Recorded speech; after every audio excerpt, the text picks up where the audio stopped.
আল্লাহর পক্ষ থেকে দেওয়া রিজার্ভ করা মহব্বত।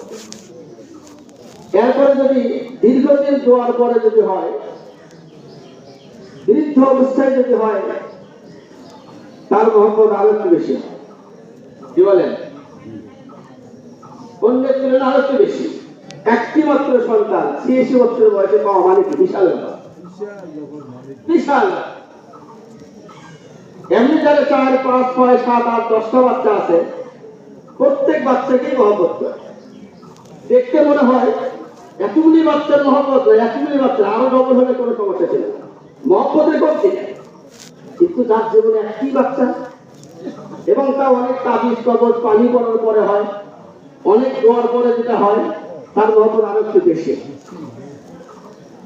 হযরত ইব্রাহিম আলাইহিস সালাতু ওয়াস সালাম বাচ্চাকে কোলে নেয়, বুকের সঙ্গে জড়িয়ে যায়, গানের সঙ্গে গান লাগে, চোখে চুমা দেয়, কপালে চুমা দেয়, এগুলি শুরু করছে মহব্বত।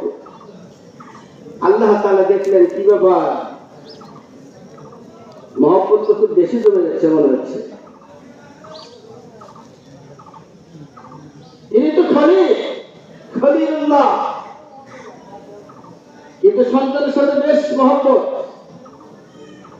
আল্লাহ তাআলা সাথে সাথে অর্ডার দিলেন, পরীক্ষায় তারা শুরু করলেন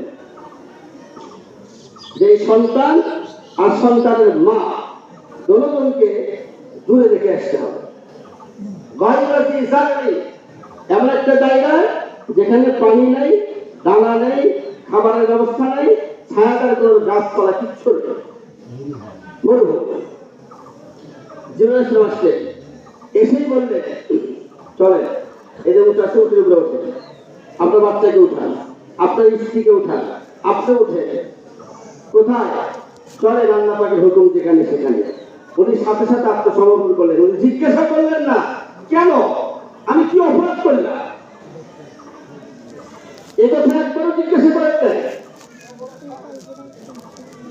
ঠিক আছে, আমি যদি অপরাধ করেও থাকি, আমার বাচ্চা কি অপরাধ করলো, নবজাতক শিশু কি অপরাধ করলো, কিছুই করেন নাই এবং কিছু বলাই যাবে না। আল্লাহ পাকের হুকুম, বাস, কোনো কথা নাই, মেনে নেওয়া, এটাই হচ্ছে গোলামি, এটাই হচ্ছে বান্দার কাজ।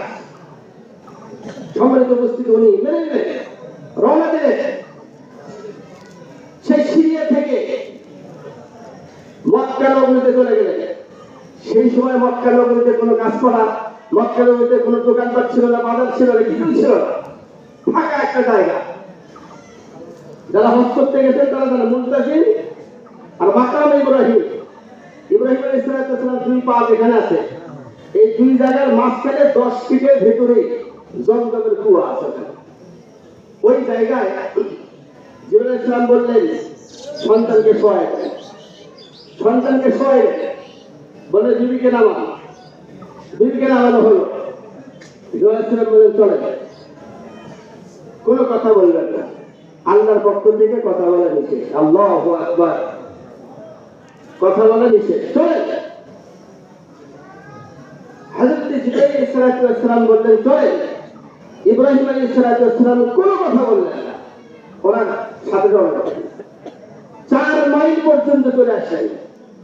হযরত হাজেরা উনি পেছন থেকে দৌড়তেছে, প্রাণের স্বামী আমাকে রেখে কোথায় যাচ্ছেন, এই শিশু বাচ্চাকে কোথায় যাচ্ছেন, আর আমাদেরকে কেন রেখে যাচ্ছেন? আল্লাহর পক্ষ থেকে জিবরাইল ইসলাম বলে দিয়েছেন আপনার কথা বলা নিষেধ, কথা বলা যাবে। হযরত ইব্রাহিম আলাইহিস সালাম বুকে পাথর রেখে উনি চুপচাপ থাকলেন।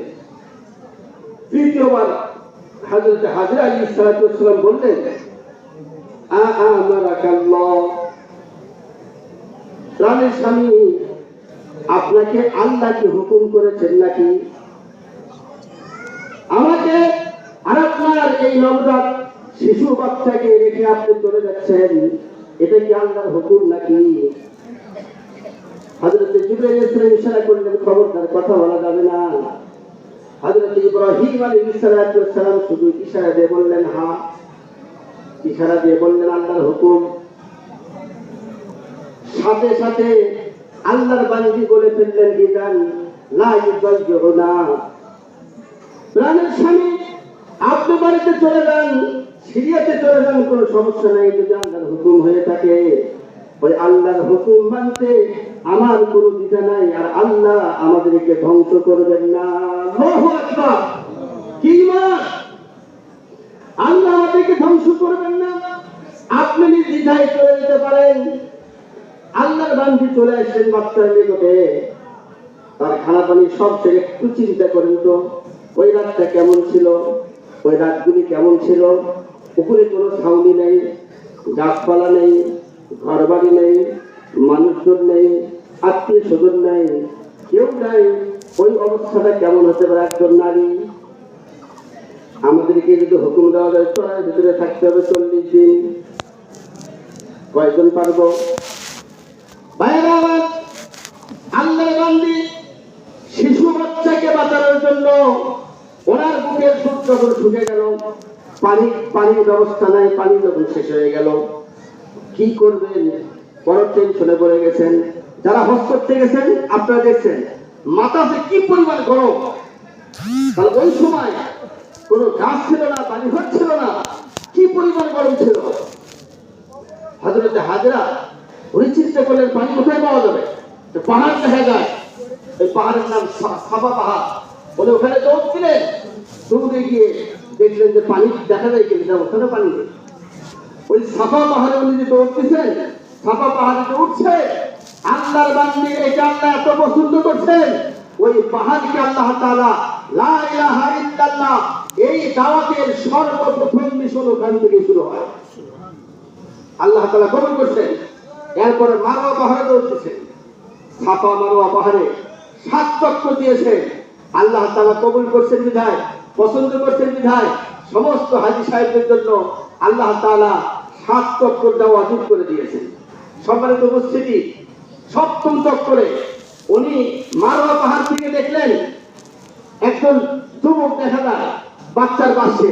উনি টেনশন করলেন কে ওই জায়গায়, এই এখানে জনমানবহীন এলাকায় এই লোককে। উনি দৌড়ে চলে আসলেন, বাচ্চার কোনো সমস্যা হলো কিনা। উনি আসলেন, লোকটি নাই।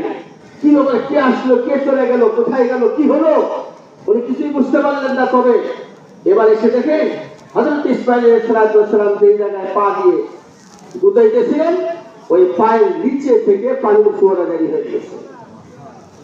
পানির প্রয়োজন ছিল, পানির ফোয়ারা যখন জারি হলো, ওই সময় হযরতে হাজরা আলাইহিস সালাম পানিকে বলছিলেন, ওনার হিব্রু ভাষায় বলছিলেন জব জব জব, মানে থাম থাম থাম।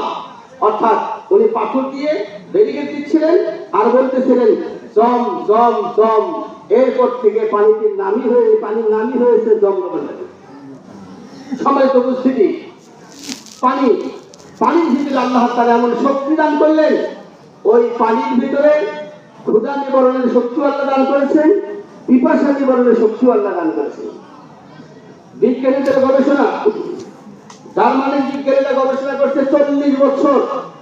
গোটা বিশ্বের সমস্ত পানির উৎস থেকে পানি সংগ্রহ করার পরে ওনারা রিপোর্ট দিয়েছে পৃথিবীর যত পানি আছে সমস্ত পানির মধ্যে সবচেয়ে উত্তম পানি, সবচেয়ে ফ্রেশ এবং ভালো পানি হচ্ছে জমজমের পানি। তারা আরো রিপোর্ট প্রকাশ করছে, তারা বলছে যে অন্য পৃথিবীর যত পানি আছে ওই পানির সঙ্গে অন্য জিনিস যদি মিশ্রিত করা হয় তাহলে ওই পানির গুণ পরিবর্তন হয়ে যায়। পানি যদি 1 পোয়া পানির ভিতরে 1 কেজি দুধ দিলে পানি থাকবে, দুধে রূপান্তরিত হয়ে যায়। কিন্তু জমজমের পানি এমন একটা পানি, যেই পানির ভিতরে অন্য কোনো কিছু ঢুকাইলে ওই ওই ওই বস্তু জমজম হবে, জমজম ওই বস্তুতে রূপান্তরিত হয়। সম্মানিত উপস্থিতি, আল্লাহ তাআলা হযরতে হাজরা এবং হযরত ইসমাঈল আলাইহিস সালাম এই 2 জনের কুরবানি, 2 জনের ত্যাগের তিতিক্ষার বদৌলতে আল্লাহ তাআলা পানির ব্যবস্থা করলেন। রাসূল বলেন যদি হযরত হাজরা জম জম জম জম যদি না বলতেন তাহলে ওই পানি আমাদের পূর্ব ভারতে পর্যন্ত চলে আসতো, বাংলাদেশ পর্যন্ত, সারা দুনিয়াতে চলে যেত। সম্মানিত উপস্থিতি, হযরত ইসমাঈল আলাইহিস সালাম কে রেখে ইব্রাহিম চলে গেলেন। 1 বছর পর উনি দোয়া করলেন, পুরো 1 বছর দোয়া করতেছিলেন, আল্লাহ একবার একটু দেখার জন্য অনুমতি দেন। আল্লাহর পক্ষ থেকে বলা হলো না, অনুমতি দেন। 2য় বছর দোয়া করতেছিলেন, দ্বিতীয় বছর যখন শেষ হয়ে গেল, এরপরে অনুমতি হলো যাও, দেখতে পারবা, নামতে পারবা না, কথা বলতে পারবা, কিন্তু আর কাছে যেতে পারবা না। উনি উটের উপর থেকেই উনি জিজ্ঞাসা করলেন, তোমরা কেমন আছো? আলহামদুলিল্লাহ ভালো আছি। যে পানি দেখা যায়, কিসের পানি? উনি ইতিহাস বললেন, এই পানি আল্লাহ তাআলা এই পানির ব্যবস্থা করছেন। উনি পানি পান করলেন, উনি একটু মুখ ধৌত করলেন, আর হযরত হাজরা আলাইহিস সালাতু ওয়াস সালাম খেদমত করলেন, পানি দিয়ে ওনার পা ধৌত করে দিলেন। হাজরা আলাইহিস সালাতু ওয়াস সালাম বললেন, একটু নামেন। বলে না, নামার অনুমতি নেই, আল্লাহর পক্ষ থেকে নামার অনুমতি নেই। সম্মানিত উপস্থিতি, উনি আবার চলে গেলেন। 6 বছর পরে মতান্তরে 7 বছর, 8 বছর, আরেক রিওয়ায়েতে 13 বছর পরে উনি আসলেন। সিরিয়াতে আল্লাহ তাআলা ওনাকে স্বপ্নে দেখালেন। ফালাম্মা বালাগা মা'আহুস সা'য়া, ওনার বাচ্চা যখন বাবার সঙ্গে খেলাধুলা করতে পারে, চলাফেরা করতে পারে, কাজে শরীক হতে পারে, এরকম বয়সে উপনীত হলো। আর যখন বাচ্চা এরকম বয়স হয়ে যায় বাচ্চার, ওই সময় বাচ্চার প্রতি মহব্বত বাবার আরো একটু বাড়ে। বাচ্চা এখন উপযুক্ত হচ্ছে। ঠিক ওই মুহূর্তে উনি স্বপ্ন দেখলেন, উনি ওনার সন্তানকে জবাই করছেন। চলে আসলেন, এসে ওনার মাকে বললেন, সন্তানকে সাজিয়ে দাও, গোসল করো, নতুন কাপড় পরাও, আতর লাগায় দাও, আমি স্বপ্নে এঁকে দেখছি। উনি সাথে সাথে উনি আত্মসমর্পণ করলেন। উনি বললেন, ঠিক আছে, আমার কলিজার টুকরাকে পেয়ে, আমার কলিজার টুকরাকে জবাই করে আল্লাহ যদি খুশি হয়ে যায়, এরকম জবাই হচ্ছে আল্লাহর পক্ষ থেকে কোনো আপত্তি নেই। আল্লাহু আকবার।